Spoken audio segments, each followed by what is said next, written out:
Hello ಕರ್ನಾಟಕದ ಸ್ಪರ್ಧಾರ್ಥಿಗಳಿಗೆ ನಮಸ್ಕಾರಗಳು. ಈ ವಿಡಿಯೋದಲ್ಲಿ ನಾವೇನಪ್ಪಾ ಅಂತಂದ್ರೆ ಜನವರಿ 5 ಮತ್ತು 6ರ ಪ್ರತಿದಿನದ ಪ್ರಚಲಿತ ವಿದ್ಯಮಾನಗಳನ್ನ ಡಿಸ್ಕಸ್ ಮಾಡ್ತಾ ಹೋಗೋಣ. ಜನವರಿ 5 ಮತ್ತು 6ರದು ಆಲ್ರೆಡಿ ಹೇಳಿದೆ ನಾನು. ನೆಕ್ಸ್ಟ್ ಕಂಟಿನ್ಯೂಷನ್ ಬರ್ತಾ ಇದೀವಿ. ಅಪ್ ಟು ಡೇಟ್ ಬರೋದಕ್ಕೆ ಇನ್ನೊಂದು 2 ವಿಡಿಯೋಗಳು ಅಷ್ಟೇ ಬಾಕಿ ಇದಾವೆ. ನೋಡೋಣ. ಇಲ್ಲಿ ಏನ್ ಕೇಳಿದ್ದಾರೆ, ರಾಷ್ಟ್ರೀಯ ಪಕ್ಷಿಗಳ ದಿವಸವನ್ನು ಯಾವ ದಿನದಂದು ಆಚರಿಸಲಾಗುತ್ತದೆ ಅಂತ ಕೇಳಿದ್ದಾರೆ. ನ್ಯಾಷನಲ್ ಬರ್ಡ್ ಡೇ ಅಂತ ಯಾವ ದಿನ ನಾವು ಆಚರಿಸ್ತೀವಪ್ಪ ಅಂತಂದ್ರೆ ಇಲ್ಲಿ ಆಪ್ಷನ್ ಗಳನ್ನ ನೋಡೋದಾದ್ರೆ ಜನವರಿ 5ಅನ್ನ ನ್ಯಾಷನಲ್ ಬರ್ಡ್ ಡೇ ಅಂತ ನಾವು ಪ್ರತಿ ವರ್ಷ ಆಚರಿಸ್ತಾ ಬರ್ತಾ ಇದೀವಿ. ಈ ವರ್ಷ ಕೂಡ ಆಚರಿಸಲಾಗಿದೆ. ನೆಕ್ಸ್ಟ್ ನೋಡೋದಾದ್ರೆ ISRO ISRO space research centre ಇದೆಯಲ್ಲ, ನಮ್ಮ ಭಾರತದ್ದು ಇಸ್ರೋದ ನೂತನ ಅಧ್ಯಕ್ಷರಾಗಿ ಚೇರ್ಮನ್ ಆಗಿ ಯಾರು ಅಧಿಕಾರವನ್ನ ವಹಿಸಿಕೊಂಡಿದ್ದಾರೆ ಅಂತ ಕೇಳಿದ್ದಾರೆ. ಇಸ್ರೋದ ನೂತನ ಅಧ್ಯಕ್ಷರಾಗಿ ಯಾರು ಅಧಿಕಾರವನ್ನು ವಹಿಸಿಕೊಂಡಿದ್ದಾರೆ ಅಂತ ಅಂದ್ರೆ ಇವರು ನಮ್ಮ ಏನಪ್ಪಾ ಅಂತಂದ್ರೆ ವಿ ನಾರಾಯಣನ್ ಎಸ್ ಸೋಮನಾಥನ್ ರವರಿದ್ರು. ಅವರನ್ನ ಹಿಂದಿಕ್ಕಿ ಈ ವಿ ನಾರಾಯಣನ್ ರವರು ಇಸ್ರೋದ ನೂತನ ಅಧ್ಯಕ್ಷರಾಗಿ ಅಧಿಕಾರವನ್ನು ವಹಿಸಿಕೊಂಡಿರ್ತಕ್ಕಂಥದ್ದು. ಇಲ್ಲಿ ನೋಡೋದಾದ್ರೆ ಮಾಜಿ ಅಧ್ಯಕ್ಷರು ಎಸ್ ಸೋಮನಾಥನ್ ಅವರನ್ನು ನಿವೃತ್ತಿಗೊಳಿಸಿ ಎಸ್ ನಾರಾಯಣ್ ಅವರು ನೇಮಕಗೊಂಡಿದ್ದಾರೆ ಅನ್ನೋದು ಇಲ್ಲಿ ನ್ಯೂಸ್ ಇರ್ತಕ್ಕಂಥದ್ದು. ತುಂಬಾ ಸುದ್ದಿ ಒಳಗಡೆ ಇದ್ದಾರೆ. ಆಲ್ರೆಡಿ ನಾನು ಏನಪ್ಪಾ ಅಂದ್ರೆ weekly current affairs, monthly current affairs ಅನ್ನು ಮಾಡಿದ್ದೀನಿ ನವೆಂಬರ್ ಮತ್ತೆ ಡಿಸೆಂಬರ್ದು. ಹೊಸದಾಗಿ ಬಂದಿರೋರು ಇದನ್ನ ನೋಡ್ಕೊಂಡು ಸಬ್ಸ್ಕ್ರೈಬ್ ಮಾಡ್ಕೊಂಡು ಅದನ್ನು ಕೂಡ ನೋಡ್ಕೊಡ್ರಿ. ನೆಕ್ಸ್ಟ್ ಪ್ರಶ್ನೆ ಇದೇನಿದೆ ನೋಡಿ, ಯಾವ ರಾಜ್ಯದ ಅರಣ್ಯ ಇಲಾಖೆಯು ಗರುಡಾಕ್ಷಿ ಅನ್ನುವಂತ ಒಂದು ಪೋರ್ಟಲ್ ಇದು. ಗರುಡಾಕ್ಷಿ ಹೆಸರಿನ ಅರಣ್ಯ ಮತ್ತು ಈ ಒಂದು ಅರಣ್ಯ ಮತ್ತು ವನ್ಯಜೀವಿ ಅಪರಾಧಗಳು ಕಂಡು ಬಂದಲ್ಲಿ, ಅಂದ್ರೆ ಪೊಲೀಸ್ ಸ್ಟೇಷನ್ ಏನಾದರೂ ದೂರ ಇದ್ರೆ ನೀವು ಮನೆಯಲ್ಲೇ ಇದ್ದುಕೊಂಡು ನೀವು ಕಾಣದ ರೀತಿಯಲ್ಲಿ ಒಂದು FIR ಅನ್ನ ರೈಸ್ ಮಾಡಬಹುದು. ಅದೇ ರೀತಿಗೆ ಸಂಬಂಧಿಸಿದಂತೆ ಆನ್ಲೈನ್ ಮೂಲಕವೇ FIR ದಾಖಲಿಸಲು ಹೊಸ ತಂತ್ರಾಂಶವನ್ನು ಅಭಿವೃದ್ಧಿಪಡಿಸಲಾಗಿದೆ ಅಂತ ಕೇಳಿದ್ದಾರೆ. ಈ ರೀತಿಯಾಗಿ ಅಭಿವೃದ್ಧಿಪಡಿಸಿರ್ತಕ್ಕಂಥ ರಾಜ್ಯ ಯಾವ್ದಪ್ಪ ಅಂತಂದ್ರೆ ಇದು ನಮ್ಮ ಕರ್ನಾಟಕ ರಾಜ್ಯ ಸರ್ಕಾರ. ನೋಡಿ, ಗರುಡಾಕ್ಷಿ ಅನ್ನುವಂತ ಪೋರ್ಟಲ್ ಸಂಬಂಧಪಟ್ಟಿರ್ತಕ್ಕಂಥದ್ದು ನಮ್ಮ ಕರ್ನಾಟಕ ರಾಜ್ಯ ಅರಣ್ಯ ಸರ್ಕಾರಕ್ಕೆ. ನೆಕ್ಸ್ಟ್ ನೋಡೋದಾದ್ರೆ ಇಲ್ಲೇನಿದೆ ನೋಡಿ, ವಿಶ್ವದ ಅತ್ಯಂತ ವಾಯು ಮಾಲಿನ್ಯ ನಗರ ಎಂದು ಗುರುತಿಸಲಾಗಿರತಕ್ಕಂಥ ವಿಶ್ವದ ಇತ್ತೀಚೆಗೆ ಒಂದು ವರದಿ ಬಂತು.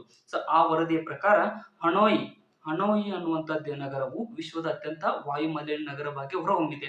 ಈ ಒಂದು ಹನೋಯಿ ಎಲ್ಲಿ ಕಂಡು ಬರುತ್ತೆ ಅಥವಾ ಯಾವ ದೇಶದಲ್ಲಿ ಕಂಡು ಬರುತ್ತೆ ಅಂತ ಕೇಳಿದ್ದಾರೆ.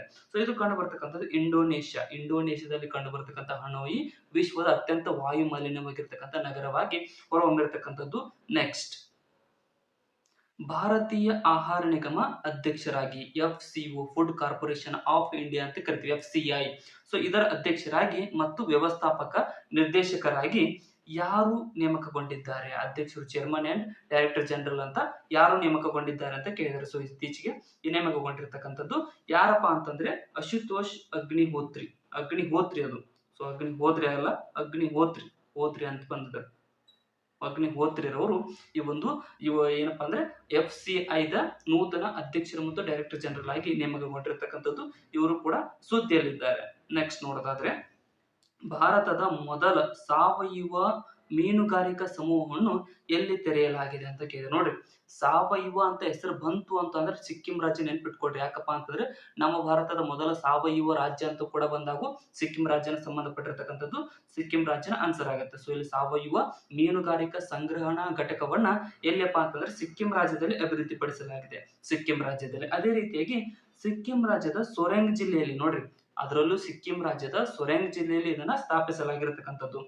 ಸಿಕ್ಕಿಂ ರಾಜ್ಯದಲ್ಲಿ ಪ್ರಾರಂಭಿಸಲಾಗಿದೆ. ಪ್ರಧಾನಮಂತ್ರಿ ಮತ್ಸ್ಯ ಸಂಪದ ಯೋಜನೆ, ಮತ್ಸ್ಯ ಅಂತಂದ್ರೇನು? ಮೀನು ಸಂಪದ ಯೋಜನೆ ಅಡಿಯಲ್ಲಿ ಇದನ್ನ ಪ್ರಾರಂಭಿಸಲಾಗಿರ್ತಕ್ಕಂಥದ್ದು. ನೆನ್ಪಿಟ್ಕೊಳ್ಳಿ ಸ್ನೇಹಿತರೆ. ನೆಕ್ಸ್ಟ್ ನೋಡೋದಾದ್ರೆ ಭಾರತದ ಮೊದಲ HMPV ವೈರಸ್ ಬಹಳ ಸುದ್ದಿ ಒಳಗಡೆ ಐತಿ. ಆ ಒಂದು ವೈರಸ್, ಶಂಕಿತ ವೈರಸ್ ಎಲ್ಲಿ ಪತ್ತೆಯಾಗಿದೆ ಅಂತ ಕೇಳಿದ್ದಾರೆ. ಚಿಕ್ಕ ಮಕ್ಕಳಲ್ಲಿ ಕಂಡು ಬರ್ತಕ್ಕಂಥ ಈ ವೈರಸ್ ಎಲ್ಲಿ ಪತ್ತೆಯಾಗಿದೆಯಪ್ಪ ಅಂತಂದ್ರೆ ನಮ್ಮ ಬೆಂಗಳೂರಿನಲ್ಲಿ 2 ಕೇಸ್ಗಳು ಪತ್ತೆಯಾಗಿರ್ತಕ್ಕಂಥದ್ದು. ಅದಕ್ಕೋಸ್ಕರನೇ ಸುದ್ದಿಯಲ್ಲಿದೆ. ಬೆಂಗಳೂರಿನಲ್ಲಿ ಭಾರತದ ಮೊದಲ HMPV ವೈರಸ್ ಪತ್ತೆಯಾಗಿರ್ತಕ್ಕಂಥದ್ದು. ನೆಕ್ಸ್ಟ್ ನೋಡೋದಾದ್ರೆ 8 ತಿಂಗಳ ಮಗುವಿನಲ್ಲಿ ಕಂಡು ಬಂದಿರತಕ್ಕಂಥದ್ದು ವೈರಸ್ ಇದು. HMPV ಫುಲ್ ಫಾರ್ಮ್ ಗಳ ಬಗ್ಗೆ ಸ್ವಲ್ಪ ಗಮನ ಇರಲಿ ಸ್ನೇಹಿತರೆ. ಎಕ್ಸಾಮ್ ಫುಲ್ ಫಾರ್ಮ್ ಗಳನ್ನು ಜಾಸ್ತಿ ಕೇಳ್ತಾ ಇದ್ದಾರೆ. HMPV ಅಂತಂದ್ರೆ ಹ್ಯೂಮನ್ ಮೆಟಾನ್ಯೂಮೋ ವೈರಸ್ ಅನ್ನುವಂಥದ್ದು. HMPV ದ ಫುಲ್ ಫಾರ್ಮ್ ಆಗುತ್ತೆ. ಸ್ವಲ್ಪ ಸ್ಪೆಲ್ಲಿಂಗ್ ನೋಡ್ಕೊಟ್ರಿ. ಡಬಲ್ ಏನ್ ಬಂದಿದೆಯಲ್ಲ, ಇದು ಒಂದೇ ಏನ್ ಆಗ್ಬೇಕಿದು ಅಷ್ಟೇ. ನೆಕ್ಸ್ಟ್, ಇನ್ನ ಯಾವ ರಾಜ್ಯದಲ್ಲಿ ಹೊಸ ತಲೆಮಾರಿನ ಪ್ರಥಮ ಮಗು ಜನ್ ಬೀಟಾ ಹೆಸರು ನೋಡ್ಕೊಡ್ರಿ, ಜನಬೀಟ ಅನ್ನುವಂಥದ್ದು ಹೊಸ ತಲೆಮಾರಿನ ಮಗು. 2025 ಜನವರಿ 1ರಲ್ಲಿ ಜನಿಸಿರ್ತಕ್ಕಂಥ ಮಗು ಇದು. ಸೊ ಜನಿಸಿದೆ. ಸೊ ಇದು ಯಾವ ರಾಜ್ಯದಲ್ಲಿ ಜನಿಸಿದೆ ಅಂತ ಕೇಳ್ತಾರೆ. ಸೊ ಇದು ಜನಿಸಿರ್ತಕ್ಕಂಥ ಜನಬೀಟ ಮಗು ಜನಿಸಿರ್ತಕ್ಕಂಥದ್ದು ಎಲ್ಲಿಪ್ಪ ಅಂತಂದ್ರೆ ಇದು ಮಿಜೋರಾಂ ರಾಜ್ಯದಲ್ಲಿ ಜನಿಸಿದೆ. ಸೊ ಅದೇ ರೀತಿಯಾಗಿ ಇದರ ಹೆಸರು ಏನಿಟ್ಟಿದ್ದಾರೆ, ಸೊ ಫ್ರಾಂಕಿ ಅನ್ನುವಂತ ಇದರ ಹೆಸರು ನೋಡ್ರಿ. 2025 ಜನವರಿ 2025 ಜನಿಸಿರ್ತಕ್ಕಂಥದ್ದು ಮಿಜೋರಾಂನ ಮಿಜೋರಾಂನ ರಾಜಧಾನಿ ಆಗಿರ್ತಕ್ಕಂಥ ಐಜ್ವಾಲ್ ನಲ್ಲಿ ಇದು ಜನಿಸಿದೆ. ಇದರ ಹೆಸರನ್ನ ಫ್ರಾಂಕಿ ಅಂತ ಇಡಲಾಗಿದೆ. ನೆನ್ಪಿಟ್ಕೊಡ್ರಿ, ಫ್ರಾಂಕಿ. ಇಲ್ಲಿ ಇಂಗ್ಲಿಷ್ ನಲ್ಲಿ ಕೂಡ ಇದೆ ನೋಡಿ, ಫ್ರಾಂಕಿ ಅದರದ್ದು ಹೆಸರು. ನೆಕ್ಸ್ಟ್, 82ನೇ ಗೋಲ್ಡನ್ ಗ್ಲೋಬ್ ಅವಾರ್ಡ್ ಕಾರ್ಯಕ್ರಮವು ಎಲ್ಲಿ ನಡೆಯಿತು ಅಂತ ಕೇಳಿದ್ದಾರೆ. ಸೊ 82ನೇ ಗೋಲ್ಡನ್ ಗ್ಲೋಬ್ ಅವಾರ್ಡ್ ಕಾರ್ಯಕ್ರಮ ಅಂದ್ರೆ ಇದು ಫಿಲ್ಮ್ಗಳಿಗೆ ನೀಡತಕ್ಕಂಥ ಒಂದು ಪ್ರಶಸ್ತಿಯ ಕಾರ್ಯಕ್ರಮವಾಗಿದೆ. ಇದು ನಡೆದಿರ್ತಕ್ಕಂಥದ್ದು ಎಲ್ಲಿಪ್ಪ ಅಂತಂದ್ರೆ ಇಲ್ಲಿ ಆಪ್ಷನ್ ಗಳಲ್ಲಿ ನೋಡೋದಾದ್ರೆ ಲಾಸ್ ಏಂಜಲೀಸ್ ಅಮೆರಿಕಾದ ಲಾಸ್ ಏಂಜಲೀಸ್ ನಲ್ಲಿ ಇದನ್ನು ನಡೆಸಲಾಗಿದೆ. 82ನೇ ಆವೃತ್ತಿ ಅದು. ಸೊ ಇದ್ರ ಬಗ್ಗೆ ಇನ್ನಷ್ಟು ನೋಡೋದಾದ್ರೆ ಇದ್ರ ಒಳಗಡೆ ಬೆಸ್ಟ್ ಫಿಲ್ಮ್ ಅವಾರ್ಡ್ ಯಾವುದು ಕೊಟ್ಟಿದ್ದಾರೆ, ಬ್ರೂಟಲಿಸ್ಟ್ ಅನ್ನುವಂತ ಫಿಲ್ಮ್ಗೆ ಬೆಸ್ಟ್ ಫಿಲ್ಮ್ ಅವಾರ್ಡ್ ಅನ್ನು ನೀಡಲಾಗಿದೆ. So best film musical or comedy ಅಂದ್ರೆ ಕಾಮಿಡಿ ಕ್ಷೇತ್ರದಲ್ಲಿ ಒಂದು ಬೆಸ್ಟ್ ಫಿಲ್ಮ್ ಅವಾರ್ಡ್ ಅನ್ನು ಯಾವುದು ಕೊಟ್ಟಿದ್ದಾರೆ, ಎಮಿಲಿಯಾ ಪೆರೇಜ್ ಅವರಿಗೆ ಕೊಟ್ಟಿದ್ದಾರೆ. ಸೊ ಅದೇ ರೀತಿಯಾಗಿ ಬೆಸ್ಟ್ ಡ್ರಾಮಾ ಸಿರೀಸ್ಗೆ ಶೋಗನ್ ಅನ್ನುವಂತ ಫಿಲ್ಮ್ಗೆ ಬೆಸ್ಟ್ ಡ್ರಾಮಾ ಸಿರೀಸ್ ಅನ್ನೋ ಪ್ರಶಸ್ತಿ ಕೂಡ ಕೊಟ್ಟು ಇದು ಮಾಡಿದ್ದಾರೆ. ನೆಕ್ಸ್ಟ್, ಗುರು ಗೋವಿಂದ್ ಸಿಂಗ್ ಅವರ ಜಯಂತಿಯನ್ನು ಯಾವ ದಿನದಂದು ಆಚರಿಸಲಾಗುತ್ತದೆ ಅಂತ ಕೇಳ್ತಾರೆ. ಸೊ ಗುರು ಗೋವಿಂದ್ ಸಿಂಗ್ ರವರ ಅಂದ್ರೆ ಸಿಖ್ ಧರ್ಮದ 10ನೇ ಗುರುಗಳಾದ ಗುರು ಗೋವಿಂದ್ ಸಿಂಗ್ ರವರ ಜಯಂತಿಯನ್ನು ಯಾವ ದಿನದಂದು ಆಚರಿಸಲಾಗುತ್ತದೆ ಅಂತಂದ್ರೆ ಜನವರಿ 6ರಂದು ಆಚರಿಸಲಾಗಿರ್ತಕ್ಕಂಥದ್ದು. ನೆಕ್ಸ್ಟ್, ಜನವರಿ 6ರಂದು ಇನ್ನೂ ಒಂದ್ ದಿನ ಆಚರಿಸ್ತೀವಿ. ಅದು ಏನಪ್ಪಾ ಅಂತಂದ್ರೆ ವಾರ್ ಆರ್ಫನ್ಸ್ ಡೇ. ಯುದ್ಧ ಸಮಯದಲ್ಲಿ ಒಂದು ಆರ್ಫನ್ ಅಂದ್ರೆ ತಂದೆ ತಾಯಿಗಳನ್ನು ಕಳೆದುಕೊಂಡಿರ್ತಕ್ಕಂಥ ಮಕ್ಕಳ ಒಂದು ದಿನಾಚರಣೆಯನ್ನು ಯಾವ ದಿನವನ್ನು ಆಚರಿಸಲಾಗುತ್ತದೆ ಅಂತ ಕೇಳಿದ್ದಾರೆ. ಸೊ ವಿಶ್ವ ಯುದ್ಧ ಅನಾಥರ ದಿವಸವನ್ನು ಯಾವ ದಿನದಂದು ಆಚರಿಸಲಾಗುತ್ತದೆ ಅಂತ ಕೇಳಿದ್ದಾರೆ. ಸೊ ವಿಶ್ವ ಯುದ್ಧ ಅನಾಥರ ದಿವಸವನ್ನು ಕೂಡ ಜನವರಿ 6ರಂದು ನಾವು ಪ್ರತಿ ವರ್ಷ ಆಚರಿಸ್ತೀವಿ. ಆಪ್ಷನ್ ಬಿ ಇಲ್ಲಿ ಸರಿಯಾದಂತ ಆಯ್ಕೆ ಆಗುತ್ತೆ. ನೆಕ್ಸ್ಟ್, 2025 ಅನಿವಾಸಿ ಭಾರತೀಯ ದಿವಸ್ ಅಂತ ಕರಿತೀವಿ. ಪ್ರವಾಸಿ ದಿವಸ್ ಅಂತ ಕೂಡ ಕರೀತಾರೆ. ಅನಿವಾಸಿ ಭಾರತೀಯ ನಾನ್ ರೆಸಿಡೆಂಟ್ ಇನ್ ಇಂಡಿಯಾ ಅನ್ನುವಂಥದ್ದು 18ನೇ ಆವೃತ್ತಿ ಅದು. ಈ ವರ್ಷದ 18ನೇ ಆವೃತ್ತಿ ಅದು. ಸಮ್ಮೇಳನವನ್ನು ಎಲ್ಲಿ ನಡೆಸಲಾಯಿತು ಅಂತ ಕೇಳಿದ್ದಾರೆ. ಸೊ ಈ ಒಂದು ಸಮ್ಮೇಳನವನ್ನು ಎಲ್ಲಿ ನಡೆಸಲಾಗಿದೆ ಅಂತಂದ್ರೆ ಆಪ್ಷನ್ ಗಳಲ್ಲಿ ನೋಡೋದಾದ್ರೆ ಆಪ್ಷನ್ ಸಿ ಭುವನೇಶ್ವರದಲ್ಲಿ 2025 ಅನಿವಾಸಿ ಭಾರತೀಯ ದಿವಸವನ್ನ ಆಚರಿಸಲಾಗಿದೆ. ನಾನ್ ರೆಸಿಡೆಂಟ್ ಇಂಡಿಯನ್ ಅಂತ ಕರಿತೀವಿ, ಪ್ರವಾಸಿ ಭಾರತೀಯ ದಿವಸ ಅಂತ ಕೂಡ ಕರೀತಾರೆ ಸ್ನೇಹಿತರೆ. ಕನ್ಫ್ಯೂಸ್ ಆಗ್ಬಿಟ್ರೆ ಎರಡು ಒಂದೇ. ನೆಕ್ಸ್ಟ್, ಭಾರತೀಯ ರೈಲ್ವೆಯ 69ನೇ ವಿಭಾಗವನ್ನು ಎಲ್ಲಿ ಸ್ಥಾಪಿಸಲಾಗಿದೆ ಅಂತ ಕೇಳಿದ್ದಾರೆ. ಸೊ ವಿಭಾಗ ಅಂದ್ರೆ ಏನು, ಇದೊಂದು ಡಿವಿಷನ್ ಅಂತ ಕರಿತೀವಿ. ಡಿವಿಷನ್ 69ನೇ ಡಿವಿಷನ್ ಅನ್ನ ಎಲ್ಲಿ ಸ್ಥಾಪಿಸಲಾಗಿದೆ ಅಂತ ಅಂದ್ರೆ ಇದು ಜಮ್ಮುನಲ್ಲಿ ಈ ಒಂದು ಭಾರತದ 69ನೇ ರೈಲ್ವೆ ಡಿವಿಷನ್ ಅನ್ನು ಸ್ಥಾಪಿಸಲಾಗಿದೆ. ನೆಕ್ಸ್ಟ್ ನೋಡೋದಾದ್ರೆ ನಮ್ಮ ದೇಶದಲ್ಲಿ ಟೋಟಲ್ ಪ್ರಸ್ತುತ 17 ವಲಯಗಳಿವೆ. ಸೊ ವಲಯಗಳು ಇದಾವೆ 17. ಸೊ ಅದೇ ರೀತಿಯಾಗಿ ಡಿವಿಷನ್ಗಳು 68 ಇದ್ವು. ಪ್ರೆಸೆಂಟ್ ಜಮ್ಮುನಲ್ಲಿ ಒಂದು ಕೂಡ ಸ್ಥಾಪನೆ ಮಾಡಿ 69 ಆಗಿದ್ದಾವೆ ಸ್ನೇಹಿತರೆ. 69 ಒಂದು ಡಿವಿಷನ್ಗಳಿದಾವೆ, 17 ವಲಯಗಳಿದಾವೆ. Next, sectors. ಇನ್ನು 5ನೇ ಸಾಲಿನ ಗಣರಾಜ್ಯೋತ್ಸವ ಮುಖ್ಯ ಅತಿಥಿಯಾಗಿ 2025ನೇ ಸಾಲಿನ ಗಣರಾಜ್ಯೋತ್ಸವದ ಮುಖ್ಯ ಅತಿಥಿಯಾಗಿ ಬರಲಿರ್ತಕ್ಕಂಥ ಪ್ರೊಬೋವೋ ಸುಬಿಯಾಂಟೋ ಅವರು ಯಾವ ದೇಶದ ಅಧ್ಯಕ್ಷರು ಅಂತ ಕೇಳಿದ್ದಾರೆ. ಸೊ ಪ್ರೊಬೋವೋ ಸುಬಿಯಾಂಟೋ ಅವರು ಹೆಸರು ನೋಡ್ಕೊಡ್ರಿ, ನಾನು ಕನ್ಫ್ಯೂಸ್ ಆಗ್ತೀನಿ ಒಂದ್ಸಲ. ಸೊ ಹೆಸರು ನೋಡ್ಕೊಡ್ರಿ, ಇವರು ಯಾವ ದೇಶದ ಅಧ್ಯಕ್ಷರು, ಗಣರಾಜ್ಯೋತ್ಸವದಕ್ಕೆ ಒಂದು ಅಧ್ಯಕ್ಷರಾಗಿ ಬರ್ತಾ ಇದ್ದಾರೆ. ಸೊ ಇವು ಯಾವ ದೇಶದ ಅಧ್ಯಕ್ಷರು ಅಂತಂದ್ರೆ ಇಂಡೋನೇಷ್ಯಾದ ಅಧ್ಯಕ್ಷರಾಗಿದ್ದು ಇವರು ಈ ಒಂದು 2025 ಗಣರಾಜ್ಯೋತ್ಸವಕ್ಕೆ ಅಧ್ಯಕ್ಷರಾಗಿ ಬರಲಿದ್ದಾರೆ, ಚೀಫ್ ಗೆಸ್ಟ್ ಆಗಿ ಬರಲಿದ್ದಾರೆ. ನೆಕ್ಸ್ಟ್, ಯಾವ ದೇಶವು ಬ್ರಿಕ್ಸ್ 11ನೇ ಅಧಿಕೃತ ಸದಸ್ಯ ರಾಷ್ಟ್ರವಾಗಿ ಸದಸ್ಯತ್ವವನ್ನು ಪಡೆದುಕೊಂಡಿದೆ ಅಂತ ಕೇಳಿದ್ದಾರೆ. ಸೊ ಬ್ರಿಕ್ಸ್ ನ 11ನೇ ಸದಸ್ಯ ರಾಷ್ಟ್ರವಾಗಿ ಸದಸ್ಯತ್ವವನ್ನು ಪಡೆದುಕೊಂಡಿರ್ತಕ್ಕಂಥದ್ದು ಯಾವ್ದಪ್ಪ ಅಂತಂದ್ರೆ ಇದು ಇಂಡೋನೇಷ್ಯಾ ಇದೆಯಲ್ಲ. ಸೊ ಈ ಇಂಡೋನೇಷ್ಯಾ ದೇಶವು ಬ್ರಿಕ್ಸ್ ನ 11ನೇ ಸದಸ್ಯ ರಾಷ್ಟ್ರವಾಗಿ ಸದಸ್ಯತ್ವವನ್ನು ಪಡೆದುಕೊಂಡಿದೆ ಸ್ನೇಹಿತರೆ.